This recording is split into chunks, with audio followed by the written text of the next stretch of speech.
ingredients.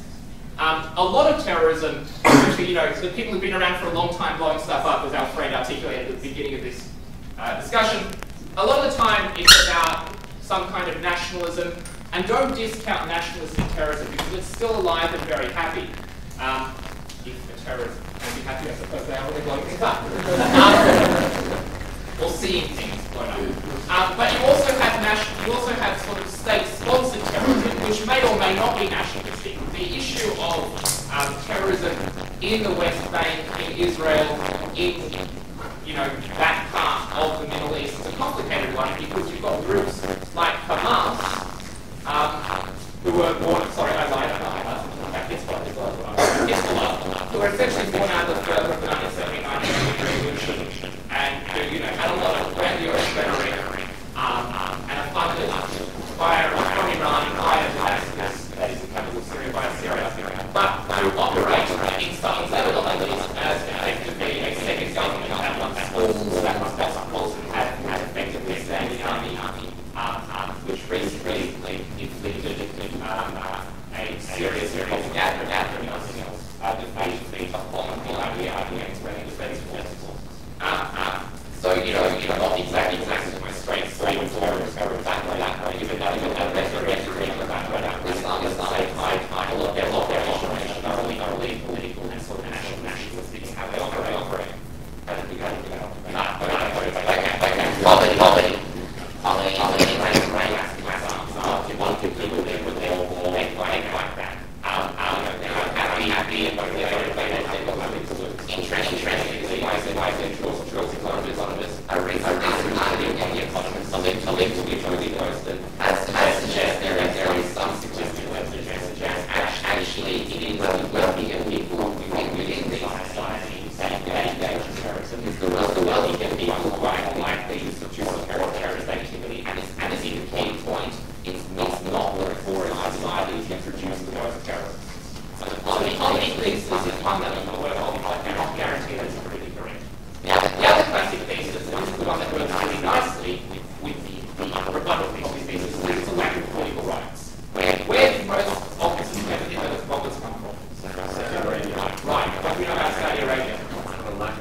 Also, fun fact that I can tell you, the underwear bomber was the son of a Nigerian banker with a degree from University College London. So again, not the profile for someone who is the poorest of the poor. Lastly, let's talk about ideology. And this is a chicken and egg question. Do people become terrorists because they have terrorist ideology, or do people adopt terrorist ideology because of a lack of wealth, political rights, other causes that we haven't talked about and won't talk about?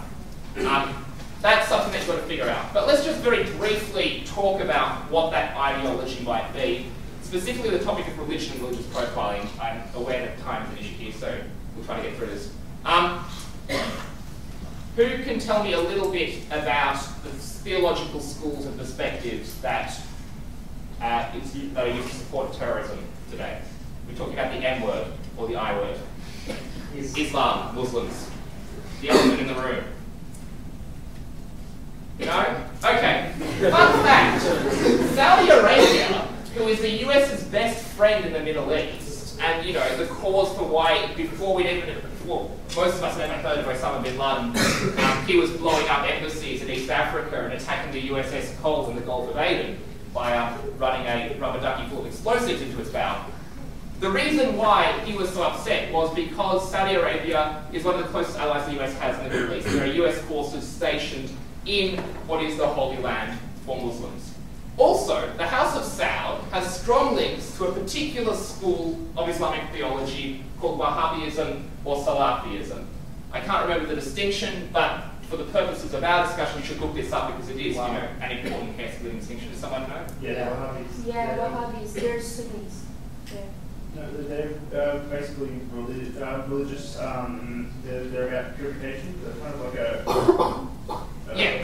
And the Wahhabs were Sunnis. Yeah, they're Sunnis. They were Sunnis, and they were a branch that came off from a man called Wahhab who had his own interpretation. Yeah, there were two branches. An 18th century theological position that is essentially. Anyone know what Puritanism is in Christianity? Puritanism, Civil War? Yeah, okay, right. Islamic equivalent of Puritanism, to use an extremely rough analogy. This is a broad brush strokes discussion. Okay, the House of Saud finds it convenient to support this theological interpretation, this school of theology, because it also endorses essentially their feudal form of government. That is my understanding. This is also the same school of theology, offshoots of which, or branches of which, support the idea of sort of jihadism. The word jihad means to struggle. In Islamic theology, there is the greater jihad, which is the struggle against oneself, and the lesser jihad, which is the struggle permitted to include violence to spread Islam, to spread the religions. Okay. Where did most of the terrorists today get their training, get their start? Where did they go to terrorism school? It's CIA. It's a generalisation, but a lot of them weren't necessarily directly trained by America, but a lot of them were funded by America. Like where? In Afghanistan. In Afghanistan. That was the answer that I was asking. In Afghanistan between 1979 and 1989, during the Soviet invasion, where they were indeed funded and sometimes trained by the CIA and by other sort of Western groups.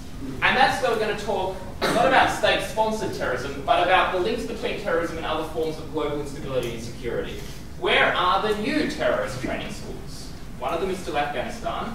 Pakistan, the northern border of Pakistan, where it borders Afghanistan, so north and south Waziristan, places like this. This is the great thing about debating. You want to be good debaters? Learn to reel off half a dozen exotic sounding names that are vaguely relevant to the debate. The adjudicator thinks that you are competent and understand the topic and will pay attention to you.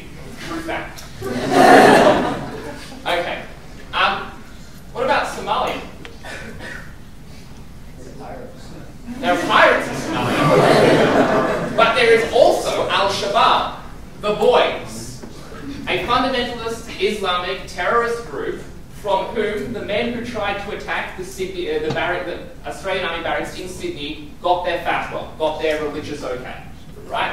So failed states are great places for terrorists to breed. So when you're trying to stop terrorism, let's move now from causes to solutions. When you're trying to stop terrorism, getting rid of places for them to sort of hang about might be a good idea. That was the whole point of the war in Afghanistan.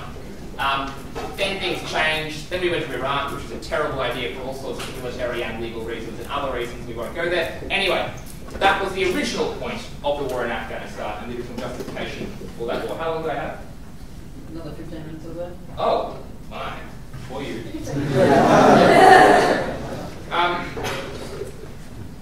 Okay.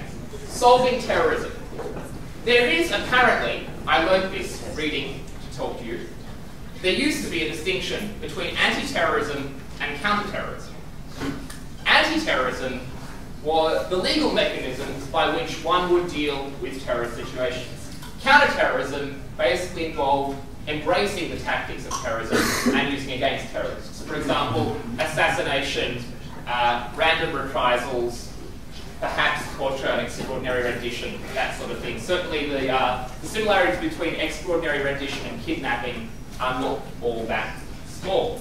That line, as is obvious from what I just said, has become blurred over time. And in fact, the word we tend to use is counter-terrorism rather than anti-terrorism. So, what's some of the bad stuff we do to get rid of terrorists? Guantanamo Bay. Sorry? Guantanamo Bay. Guantanamo Bay, Gitmo, yep. White phosphorus.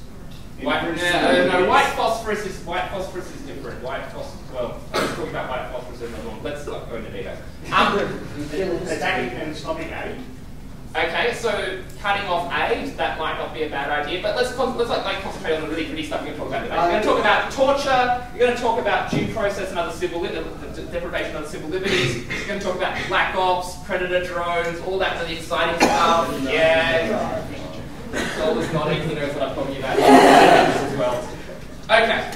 Why is it okay to torture terrorists? Why is extraordinary rendition, which is the act of grabbing someone who you think is a terrorist because you caught them on the battlefield and they were wearing a towel on their head, they look funny, they don't speak your language, why is it okay to chuck them into a private jet that you've hired, ship them off to Egypt or to Central Europe or to some other friendly regime that they'll be never seen or heard of again, to torture them there until you get what you want out of them and then to, you know, quietly get rid of them? Why is that okay? National security. Ah, national security. But why? We wouldn't do that to people from our own nation, even if they were doing these crazy things, right? This is what the US Supreme Court has said. The US Supreme Court said that, you know, you can't do what you do and get rid of US citizens. They're different, right? You know, our citizens, you know, there are rules. Sorry? Because they're not us. Right, because they're not us. Because they've broken so many rules that they are hostia omnes gentes. They are the enemies of all people. They are fair game. They have gone so far outside the social contract that you can do whatever you want to them because now the end justifies the means. This is the absolute, total conflict, right? This is nature and tooth and claw.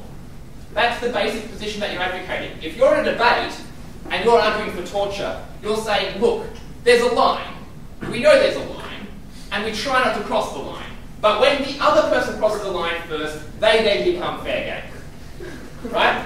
There's only so much that we'll tolerate before we have to get our own back. The safety of the people is the highest good, as Cicero said. And there was a man who knew something about political terror. It was a very, very violent time.